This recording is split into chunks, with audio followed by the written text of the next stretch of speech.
আজকে গেছিলাম বাগবাজারে মায়ের ঘাটে। এই ঘাটটাকে বলে হচ্ছে মায়ের ঘাট। মা সারদা দেবী এই ঘাটে স্নান করতে আসতেন রোজ সকালে। দেখো কি সুন্দর ঘাটটা, আর এখানে বসলে খুব শান্তি লাগে। সবাই বলে, এটা আমিও শুনেছি, কিন্তু এর আগে কখনো বাগবাজারে মায়ের ঘাটে যাওয়া হয়নি।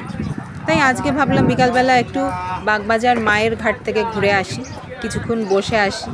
তো গিয়ে দেখলাম সত্যি বিকালবেলা এত ভালো লাগছিল, আর ভীষণ একটা ঠান্ডা হাওয়া দিচ্ছিল। খুব আনন্দ লাগছিল, মনের ভেতরে খুব সুন্দর লাগছিল।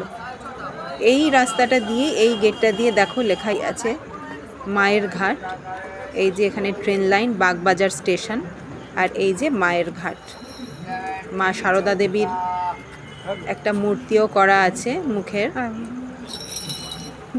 দেখে দেখো সামনে দিয়ে আমি দেখাচ্ছি তোমাদের। এইটা পিছন দিকটা, ওই দিক দিয়ে আসো। এই সাইড দিয়ে সিঁড়ি দিয়ে নেমে গিয়ে আমি তোমাদেরকে মা সারদা দেবীর মূর্তিটা দর্শন করাচ্ছি। এটা মায়ের ঘাটে এই মূর্তিটা আছে। নৌকা যাচ্ছে দেখো মায়ের ঘাট থেকে, গঙ্গার উপর থেকে নৌকা যাচ্ছে। কি সুন্দর লাগছে সন্ধ্যাবেলা।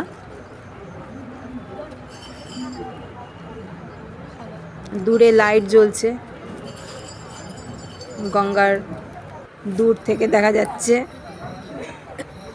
লাইট জ্বলছে। কি সুন্দর লাগছে দেখতে। দেখো সন্ধ্যাবেলাও সবাই বসে আছে, বিকালবেলা যখন এসেছিলাম তখনও সবাই বসে আছে দেখলাম, আবার সন্ধ্যের পরেও সবাই বসে আছে। আমরাও কিছুক্ষণ বসেছিলাম, খুব ভালো লাগছিল। চাও বিক্রি হচ্ছিল, অনেকে চাও খাচ্ছিল কিনে। কি সুন্দর দৃশ্য, তাই না? কি ভালো লাগে দেখতে, মনের মধ্যে একটা অদ্ভুত একটা শান্তি হয়।